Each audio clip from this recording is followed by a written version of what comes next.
as a consumer, it bugs me because these names get used over and over again, and it's like, how do these people keep on coming back? You know, Because it's like no one tells them the truth. I know. Right now, one of the biggest ones is the volume control. I swear, I don't know if it's because I'm getting older, but some DJs just control. Can you control the highs? Like the highs are so high, and sometimes recently at the festivals that I've been to, people also the bass like. You can't hear that low. The lows are just too high and overpowering. It's like the volume, like use the equalizer. You can't hear these things. For those of you who've been following along, you probably know that both myself and Rob are both Tango DJs. And it begs the question, how do you ever give feedback to a Tango DJ that doesn't particularly play the music you like? And so it's interesting that we often get a lot of recycled DJs and DJs you see play often in your local milonga or at a marathon. And I'm wondering, do they ever get any negative feedback? Like how many times have you just hated their set but applauded them at the end?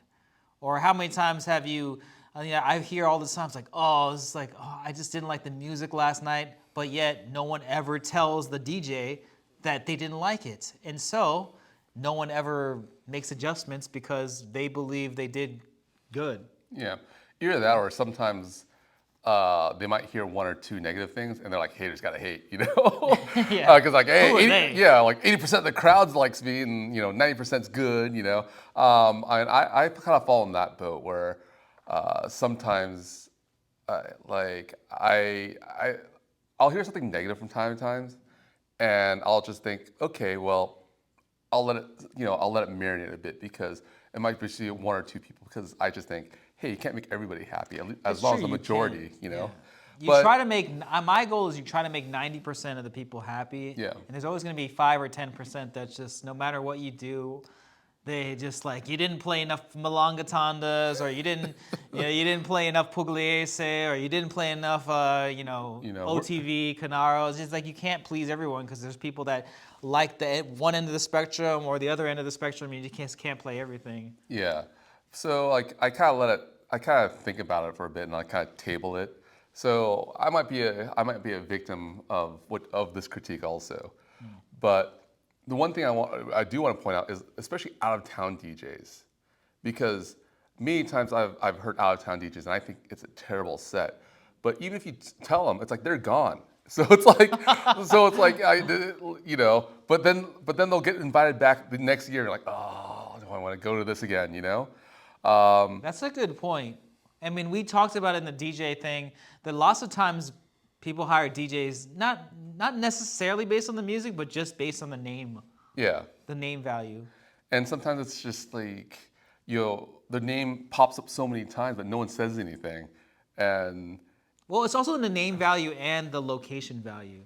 It's more attractive if your marathon has like DJ from Europe and DJ from Asia, and DJ from Mexico and DJ from Argentina. Yeah, but I guess what I mean is there is that, but sometimes like they're not that great, but they're just like they travel around so much that people just keep on hiring that same person again. Yeah. So it's almost like the machine has propped up like it's like the Taylor Swift of DJs. It's like she's like one of the most iconic people in the world right now. She is, but if you compare her as a musician to other people who are musicians, like she's not great. She's good. Like a musician. Yeah. Okay. She's not great. She sells well and like she's entertaining, right? She's popular. She is. Yeah. But let's say you compare that to like a really great musician. It's like who might not be as popular, but if you stack them side by side, it's pretty like to me it'd be obvious like who's a better singer or musician or whatnot. Well, I mean, if you're an organizer, you're going to go with popular every time. Of course, because I want to sell tickets. Right. I get it, but as a consumer, it bugs me because these names getting used over and over again, and it's like, how do these people keep on coming back? You know, it's Because like no one tells them the truth. I know, and it's like, Or they have one magical night one time, and then that was like their one-hit wonder, and then they just made their name off that. yeah, or it's just like there's some organizer's best friend who just can't say no. Yeah. You know, that's the other one. But I'm wondering, is there a solution? Can we just have like a DJ forum or a feedback box? Like we post a little box that has suggestions in it? Or there's got to be something. Like we just can't keep applauding to just terrible sets. Well, I honestly, for me, I just don't show up anymore. I mean, Yeah, but that's so passive aggressive. He doesn't say anything. you're right, but I am a passive aggressive person, so I'm not proud of it, but but I accept who I am. I just won't applaud. I swear. Sometimes I refuse. If I hated the set, then I don't care if everyone's clapping. I just stand there. Oh my God. I remember one time, not DJ wise, but it's performance wise. I wasn't happy with the performance, and I didn't applaud. And then one person, a friend, came up to me and was like, it doesn't cost you anything to just to clap, man. And I'm like, but like, I'd rather them know today that it wasn't good. So when they actually, when they go to the next one, or like when they're actually doing a show, like they're part of Forever Tango or whatever it is, some big production, that they could put out their best foot. But this is like a milonga show, and it's kind of like the Laugh Factory or whatever for comedians. It's like their starting stand-up gig. Like they need to know here before they have the Netflix special. Yeah. That's just my take on it. And every great comedian gets booed at one point, right? Yeah. Well, that's another thing. Like, I mean, have you ever heard a DJ get booed? Never. I mean, even like even with bad technical issues. I remember one time, we had bad wires at Tango Mio, and it was bad. It was like tons of feedback. I felt bad. The buzzing sound. Yeah, it wasn't the DJ's fault, and but still that's out of their control. I know, but the thing is but what I mean is everyone's having a bad time because of it. Yeah. And no one still said anything. No, even with all the technical difficulties and everything, people are still clapping and being nice. Yeah. And that's something we're always so supportive that I think it's to our detriment that we're supportive, because we're never going to say we're giving everyone a gold star. Yeah, you get a gold star. You get a gold star. So Well, me and Arshak, my roommate, we were talking about this actually, and we came up with this idea of what if like there was a website, almost like an anonymous website, like a rate your DJ. Yeah, rate my DJ, or like rate my professor, right? Yeah, but I see the utility in it. But you're gonna say that it's gonna get corrupted and people are gonna create false fake. Yeah, because let's say I'm fake reviews. No, yeah, let's say I'm a DJ, right? Yeah. And I want to get better gigs. One, I could work on myself, or two, I could create a bunch of bots that just like review bomb like a bunch of DJs. Yeah. So it's tough. It's a tough one. I mean, really, I think the best thing to do is to have private conversations with the organizer, because they're the ones who are hiring them and bringing them back. And at the end of the day, it's the organizer who's taking the risks in making money or losing money. Yeah. So there's been times I've talked to a few organizers and just said not my favorite. Well, you're talking about local scene. Yeah, the locals. The marathon's already set. They've already made their money. Yeah. But the thing is, that's true. But at the same time, I've always mentioned that, and this is why you see the same names at the marathons, because there's no people sign up. Yeah. And so you can't see if they lost money or made money. Yeah. They sell out. They sell out. I know it is tough, because it's like comparing Netflix to like the movie theaters. You don't know how many people are really viewing, because it's your subscriber. Right. You've already how do you know which movie is making you money or not? And I think it's the same thing with marathons. But I think if people talk enough, I've talked to some local organizers about the DJs. Yeah. And but it has to be really, really bad for me to say something. Because if it's just bad, I'm like, they might recover next year. Like, and that's the thing. Like, how many times do you give a person a shot, and especially like, year after year, before you decide like it's time to cut my ties? Here's the question: is how much do you think you're influenced by how well your night goes, and accordingly, maybe if you have a great night, you dance with all these amazing people. And even if the music wasn't that great, you had an amazing time. And you're gonna say, "Wow, that music was amazing." Yeah. Even though it might not have been, you just happen to have a great night because you danced with some amazing people. Yeah, I see your point, and I agree with you. There are times when the people have turned my night around, but there are nights, and this is what I mean. Like, there are nights when there are tons of people I want to dance with, but the music is so bad. Oh, that, I know. See, that's when I need to say something. Like when my favorite dancers are out there, and I'm just like, oh, like just shoot me. This is so bad, And like I've mentioned that to a few organizers, but again, that's far and few. So it's hard. Like what's the threshold for you to say something? Because that's my threshold. My threshold is if there are tons of good people that I want to dance with, and the music's so bad, I just want to sit out and do nothing and just go home. Honestly, I don't think I've ever said anything to an organizer. Okay. To be fair, I can't think of one. Maybe I have in the past. I just, off the top of my head, I don't think I have, because that's something I typically don't do. I just kind of talk to other people like, how you like the music? Oh, and it's just just talk to people. Just like, I just can't stand it tonight. And the music's so like, yeah. Yeah. I mean, I think I've always talked to organizers because I've been somewhat of an earpiece for people. Like I'll survey like, people that I respect and kind of get their idea of, do they like the DJ like you do? But at the same time, it's like, I think a lot of organizers will trust what I'm saying. So like I'll give them that feedback because I want them to do better. And they, whether they take the feedback or not, or do something with it or not, that's up to them, But for the organizers to really care about and I want to see their event do better, I'll give them that feedback. But again, it's one of those things where the DJ has to be really bad for me. I think what makes a bad set is just monotony. When you hear the same sound over and over and over and over again, even if it's sometimes things that I like, right? Because I particularly love Pugliese, but I mean, if you keep playing like Pugliese and then like Tango Bardo and then like Varela and then like DeAngelis and then all these late 50s, 60s music, even myself, I'm gonna be like, all right, can we get another color here? This is just crazy. Like, and I've seen this so often. Yeah, and I think that comes with inexperience too, because sometimes people, like especially the late period, people just go, well, Troilo's different from Pugliese, who's different from DeAngelis, who's different, so you'll get that too. And I've been guilty of that myself. So it's a different orchestra, but it's the same kind of dramatic feeling that you're playing over and over again.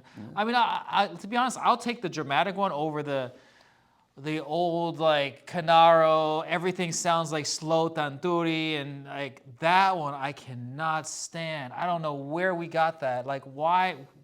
Like how did people think that that's good? Like you made every orchestra sound like a slow Canaro or a OTV or a Rodriguez or just, and it all sounds the same. Like sometimes I think it's kind of like a fashion thing. Especially with Guardia Vieja. Like sometimes I feel like people get into this idea of like this esotericism, or it's like, I'm so cool that I'm gonna break the norms and get out of the 30s, 40s, and I'm gonna play the 1920s, and it's almost like they want to make a name for themselves by playing more of the old guard. Yeah. And it's almost like, oh, you just don't know. Because you don't know. Oh my God, you don't know the nuances and the flavors. I'm like, well, I get it. Of course, each orchestra sound has distinctive sounds and things like that. But there is like an energy level that goes with certain songs, and you keep playing the same energy level. Like, yeah. It just reminds me of contemporary art. Or like you get those contemporary art teachers, and it's like, I look at Jackson Pollock like, what the hell is that? And then, and then like my art teacher would be like, oh, you just don't understand. You don't know. It's just beyond your Comprehension. Yeah, it's just like you're such a caveman, And I'm like, well, there's Rembrandt and there's Jackson Pollock. I mean, come on. Like, sometimes I feel like the same thing with DJs, where like they get so academic. Yeah. And oh gosh, I haven't played this orchestra tonight. Like, again, no one at the end of the night goes, you know what? You didn't play this. Like no one ever says that. Like, to be honest, like no one. Oh, you know what? I didn't hear a DeAngelis tanda. Like, no one ever says that. But yet, in most DJs' minds, it's like, I gotta cover all of them. Like, no, you don't. Or you know what the funny thing is? It's like they cover them, but it's all like it goes back to what you were saying. They all play that same era. Yeah. So it's like, they all sound the same, Oh man. But one thing I do like is what's his name? Horatio has this grid. Like, so when you take his DJ class, he's got this grid of the orchestras and the era and the type of music. So it's almost like what it sounds like versus the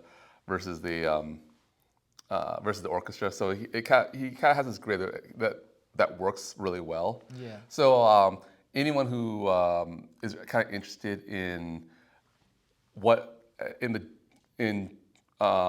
differing between orchestra and eras, Horatio Godoy has a great class where he kind of talks about the eras of music versus the orchestras, and he's got this grid that actually explains it really well. I wish I had it on me to kind of show it, but yeah, definitely take those classes. Yeah, his DJing's always been inspiring for me. At least when I first started out and heard him DJ for the first time, I think I was in year 3. I was inspired because he was someone who broke the rules, and I was like, oh wow, this guy's notably one of the more renowned DJs, and this guy is like doing all the mixed tandas, mixed orchestras, mixed singer, instrumentals.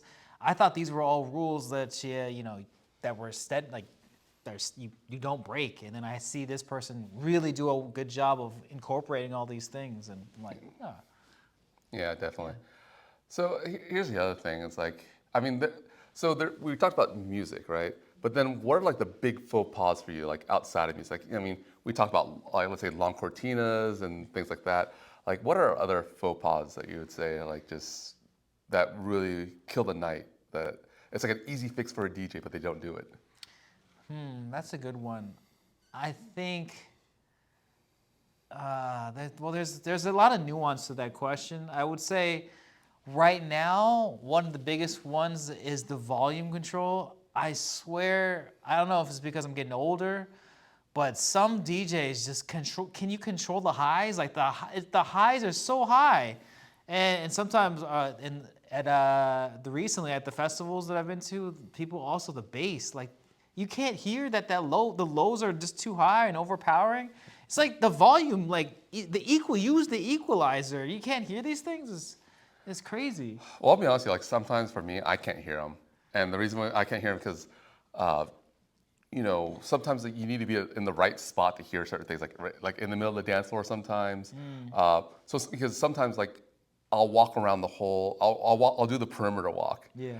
And sometimes the perimeter walk doesn't give you the true sound in the middle. Yeah. But the people are dancing, so I don't want to walk through hey, hi ho there, neighbor. I'm just gonna stand right here and with my sound meter, and I'm not gonna do that, Well, to be fair, there are some rooms where the speaker placement matters because sometimes you're dancing right in front of the speaker, so no matter what you do, that's the volume control is impossible. Yeah. But the one thing I do is I got this from Olivia, but I use a sound meter because sometimes honestly, I can't tell how loud something is sometimes, especially if like you're sitting behind the speaker or in a booth. Yeah, right? well, there's not that. Even in the room. Yeah, well, there's that, or also sometimes just because like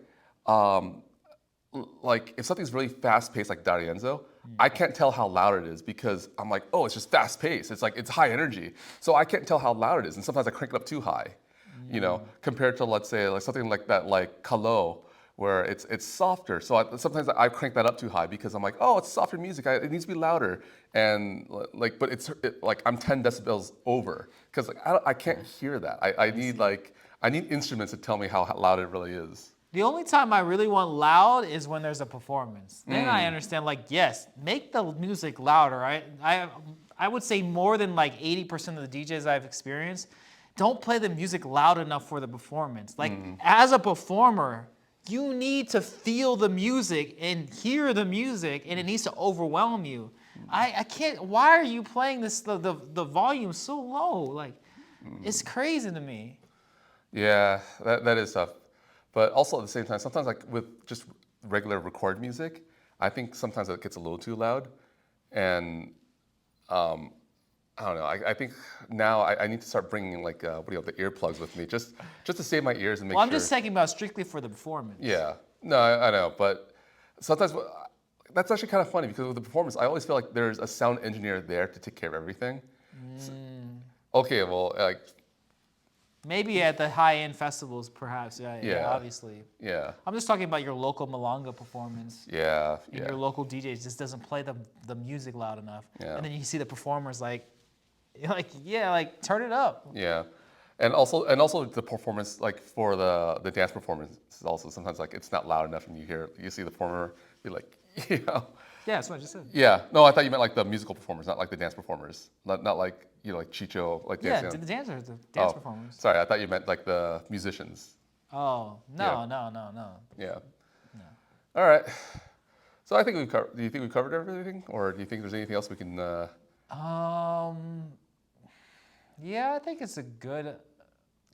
Yeah, I can't really think of anything else that DJs do except the cortinas are just usually the biggest thing. Like, just try not to play your classical music like cortinas. I'm gonna say the big one for me, overlay. What do you mean? Remember your favorite Tango DJ? Oh, I mean, that's like a very infrequent thing. It is, but sometimes like I hear, especially on the alternative scene, sometimes DJs will try to overlay music to kind of like blend it into the cortina or to blend things together. I haven't seen anyone do an overlay successfully yet. It's tricky with tango. I mean, I'd love to see it, but I just haven't seen it yet. So, so right now, it's a nay for me. But yeah, let us know if we missed anything in terms of DJs, and especially giving feedback to DJs, because that's the more important thing. Because how do you? I swear, there's a lot of times I hear, "Oh, this DJ, I never liked their DJ." Then why? How come they keep getting hired? Or can you tell them why? Like, what can we do? Is there a solution to get some feedback for some of these DJs that could actually really use it? Because it's just like, is anyone to tell them to never play that song ever again? Like, delete that song off your laptop. I swear I should never hear you play that song again. There's some songs it's just like, where did you find this? Like, what is that? Like Tuba Tango? Like, worse, like way worse than Tuba Tango. Like, never ever play it again. Like what? Just some obscure, random, I have no idea where you found this. And it's most of the time it's like a milonga. That's usually the ones. Like, it's some random, obscure milonga song. Like, why? The milonga tandas barely come up, and you're gonna play some super obscure one? People are waiting once an hour, and it comes up once an hour. Yeah. Let's play the things that we like to dance, especially if it's a milonga. I have no idea why people do that. But yeah, let us know what you think about the DJ feedback, and yeah, thank you so much for watching our latest video, and we'll catch you on the next one. Thanks for tuning in to this episode of Left Foot, Right Foot. We appreciate your support, and make sure you click that subscribe button and that like button. It really helps with the algorithm, and also you receive all our latest updates. Thank you.